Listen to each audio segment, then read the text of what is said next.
Demo criminals थे चारों ओर, जिंदगी थी इनसे भरी, फिर इतना आसमां से एक बुक गिरी और आखिर मुझको मिली डेथ नोट।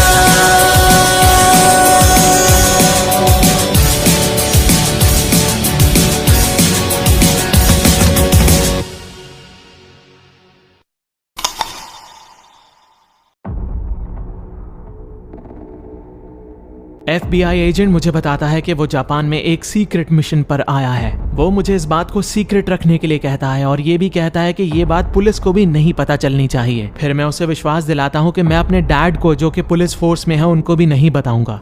उस FBI एजेंट को मुझ पर बिल्कुल भी शक नहीं था। FBI एजेंट घर आता है और अपनी मंगेतर को बस हाईजैकिंग के बारे में बताता है। एक अपराधी कार के नीचे आके मर जाता है। वो अपनी मंगेतर को ये बात भी बताता है। अपराधी के मारे जाने की बात सुनकर उसकी मंगेतर को शक होता है। वो उससे पूछती है कि क्या ये महज एक इत्तेफाक था कि उसी वक्त वो एजेंट भी उस बस में सवार था। जब उस बस में वो एजेंट भी था, एक अपराधी भी था और कीरा का सस्पेक्ट भी मौजूद था जिसके पीछे वो FBI एजेंट पड़ा था। तब पता चलता है कि उस एजेंट की मंगेतर भी किसी वक्त में FBI की एजेंट थी। FBI एजेंट उसे याद दिलाता है कि वो यहाँ पर उसकी फैमिली से मिलने आया है ताकि वो शादी की बात को आगे बढ़ा सके। वो उसे ये हिदायत भी देता है कि उसे कीरा के केस में नहीं पड़ना चाहिए क्योंकि इस केस में बहुत जोखिम है। क्या तुम उस FBI एजेंट का नाम डेथ नोट में लिखने वाले हो, लाइट? अभी नहीं रियुक, मैं उसका नाम एक हफ्ते के बाद लिखूंगा। अगर वो FBI एजेंट अभी मारा जाता है तो सीधा शक मुझ पर आ जाएगा क्योंकि वो मेरी छानबीन कर रहा था, मेरे पीछे लगा था। तभी एल के पास खबर आती है कि एक और अपराधी ने दम तोड़ने से पहले एक लेटर छोड़ा है। उस लेटर में शिनिगामी लिखा हुआ था। फिर एल वटारी से कहता है कि वो पुलिस के 7 अपराधियों के ऊपर नजर रखे और ऐसा कोई नोट आता है तो फौरन एल तक पहुंचा दिया जाए। ये जगह तो इंसानों से भरी हुई है, लाइट। तुम यहाँ पर आखिर करने क्या वाले हो? उस FBI एजेंट से मुझे कुछ जानकारी चाहिए और वो मुझे यहाँ मिलेगी। वो तुम्हें जानकारी क्यों देगा? तुम्हें कहा था ना, तुम बस मजे लो रियुक। डेथ नोट में मैं मरने की वजहें पहले ही लिख चुका था, उसमें सिर्फ नाम लिखने की देरी थी। हाँ? तुम्हारे जैसा कोई हार्ड इच नहीं है। वो आ गया। चिल्लाने की कोशिश मत करना, पीछे मुड़े तुम मारे जाओगे। मैं ही कीरा हूं। मेरी आवाज सुनकर वो पहचानने की कोशिश करता है कि उसने ये आवाज पहले कहां पर सुनी थी, लेकिन वो याद नहीं कर पाता। फिर ये साबित करने के लिए कि मैं ही कीरा हूं, सामने खड़े एक आदमी की मैं जान ले लेता हूं।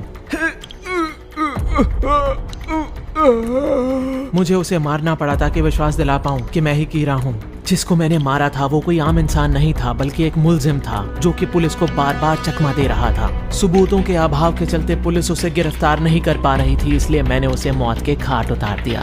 अगर तुमने मेरी बात नहीं मानी तो तुम्हारी मंगेतर को मैं मौत के घाट उतार दूंगा। मैं तुम्हारे बारे में हर वो चीज जानता हूँ जो मुझे पता होनी चाहिए। फिर मैं उससे उस फाइल के बारे में पूछता हूँ जिस फाइल में जापान में आए सारे FBI एजेंट्स की जानकारी मौजूद थी। ये एनवलप लो और इसमें सबके नाम लिख दो। इस एनवलप में एक रिसीवर है, एक ईयरफोन है, उसको कान में डालो जिससे हम बात कर पाएं। जल्दी करो। आप जल्दी से मेट्रो में चढ़ जाओ, बाकी की बातें हम मेट्रो में करेंगे। मैं ट्रेन में तुम्हारे साथ ही मौजूद रहूंगा, कोई भी चालाकी करने की कोशिश मत करना। तुम्हारी और तुम्हारी मंगेतर की जिंदगी मेरे हाथ में है। अगर तुमने कोई चालाकी करने की कोशिश की तो दोनों मारे जाओगे, ठीक है? मैं उससे पूछता हूँ कि जापान में मेरे पीछे कितनी टीम्स आई हैं। तब वो मुझे बताता है कि कुल मिला के 4 टीम्स जापान में दाखिल हो चुकी हैं और उन 4 टीम्स में कुल मिलाकर 12 लोग हैं। उस एनवेलप में कुछ पेजेस हैं, वो पेजेस को बाहर निकालो। अब उन पेजेस में जो खाली ब्लॉक्स बने हैं उसमें सबके नाम लिखना शुरू कर दो। ध्यान रहे कि उन ब्लॉक्स में ही सारे एजेंट्स के नाम लिखने हैं। फिर वो एजेंट बिना देरी किए एनवेलप में मौजूद पेपर्स पर सबके नाम लिखना शुरू कर देता है। अब अपने लैपटॉप को ऑन करो और उन सारे एजेंट्स की फाइल्स को पढ़ो, जल्दी करो। उन सबके डेटा को बहुत ध्यान से देखना और सबके चेहरे को बहुत ही ध्यान से देखना। चेहरे देखने के बाद तुम सबके नाम एनवेलप में मौजूद पेपर पर लिख देना। ध्यान रहे कि स्क्वायर में ही लिखने हैं। अब सारे पेपर्स को एनवेलप में डालकर ट्रेन के रैक पर रख दो, वहां से मैं उठा लूंगा। ठीक आधे घंटे के बाद तुम ट्रेन से उतर सकते हो और ध्यान रहे कि तुम्हें कोई देखे ना। एनवेलप को रैक पर रखना बिल्कुल मत भूलना।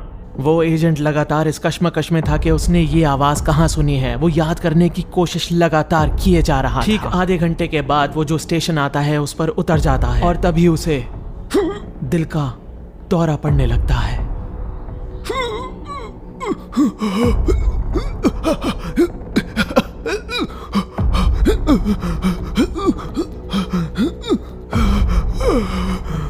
Light, Yagami. पहचानने में तुमने बहुत देर कर दी। उस एजेंट को यह अंदाजा नहीं था कि वो डेथ नोट के पेजेस पर उन एजेंट्स का नाम लिख रहा था जो मेरे पीछे पड़े हैं। देखते ही देखते मैंने FBI के सारे एजेंट्स को खत्म कर दिया। उधर एल के पास ये खबर पहुंच जाती है कि जितने भी एजेंट्स कीरा के पीछे पड़े थे उन सबको अपनी जान से हाथ धोना पड़ता है और उसके बाद FBI जापान में आने से मना कर देती है। चीफ यागामी की बात FBI के डायरेक्टर से होती है, जिसमें FBI के डायरेक्टर ये बताते हैं कि एल ने FBI को इंस्ट्रक्ट किया था। एल ने FBI को कुछ पुलिस ऑफिशियल्स के नाम देकर उनके परिवार वालों की रेकी करने के लिए कहा था।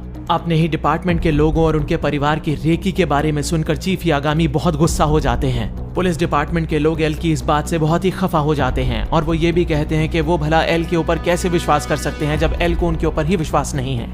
रे यानी कि FBI एजेंट की मंगेतर उसके मारे जाने से बहुत दुखी हो जाती है। डैड घर पर आके बताते हैं कि कीरा के केस की सारी जिम्मेदारी उनके कंधों पर आ चुकी है और कैसे बहुत सारे पुलिस ऑफिसर्स नौकरी छोड़कर जा रहे हैं। अपनी जान की परवाह किए बगैर मेरे डैड कहते हैं कि वो इस केस में बने रहेंगे। आप बहुत ही अच्छा काम कर रहे हैं डैड। मुझे इस बात पर गर्व है डैड कि मैं आपका बेटा हूँ, लेकिन याद रखिएगा अगर आपको कुछ हुआ तो मैं उस कीरा को जान से मार दूंगा, वो भी बहुत ही बेरहमी के साथ। अगले दिन डैड अपने सारे ऑफिसर्स के साथ मिलकर एक कॉन्फ्रेंस करते हैं और उन्हें ये ऑफर देते हैं कि अगर कोई ऑफिसर इस केस में नहीं आना चाहता तो वो बेफिक्र होकर जा सकता है। सबको ये प्रॉमिस किया जाता है कि ये केस छोड़ने के ऊपर किसी को डिमोट नहीं किया जाएगा और सब पुलिस फोर्स में बने भी रहेंगे। इधर रे की मंगेतर कीरा की तलाश में उस बस के कंडक्टर से मिलती है जिसमें रे ने अपना आखिरी सफर किया था। रे की मंगेतर को इस बात पर पूरा भरोसा था कि उस वक्त बस में कीरा भी मौजूद था। वो बस के रूट के हिसाब से चलने के बारे में सोचती है। उसे लगता है कि वो कीरा तक इस तरह से पहुंच सकती है। इधर चीफ यागामी देखते हैं कि उनके अलावा सिर्फ 5 लोग इस केस के ऊपर काम करने के लिए रजामंद हैं। कुछ देर के बाद एल से बात होती है। कुछ पुलिस ऑफिसर्स कहते हैं कि अगर एल को हम पर भरोसा है तो उसे हमारे सामने आना चाहिए। अगर मेरे साथ मुलाकात करने के बाद आपको ये महसूस हो जाएगा कि मैं आपके साथ हूँ तो मैं आपके साथ मिलने के लिए तैयार हूँ। एल उन सारे 6 पुलिस ऑफिसर से मिलने के लिए तैयार हो जाता है। एक पुलिस ऑफिसर को एल के इरादे ठीक नहीं लगते, इसलिए वो अपनी टीम को छोड़कर चला जाता है। फिलहाल मैं एक 5 स्टार के होटल के रूम में हूँ। अब हर कुछ दिनों में मैं अपने होटल को बदलता रहूंगा। कीरा को कैसे पकड़ना है इस चीज की रणनीति हम लोग मिलकर बनाएंगे। अगर आप लोग मेरे साथ कोऑपरेट करने के लिए तैयार हैं तो 2 ग्रुप्स में बढ़ जाइए और आज रात 12 बजे के बाद मुझसे मुलाकात कर लीजिए। एल पहली बार किसी के सामने इस तरह आने वाला था। वो ये बात को बखूबी जानता था कि अगर वो लोगों के सामने आएगा तो कीरा भी उसको ढूंढते ढूंढते यहाँ तक पहुंच ही जाएगा।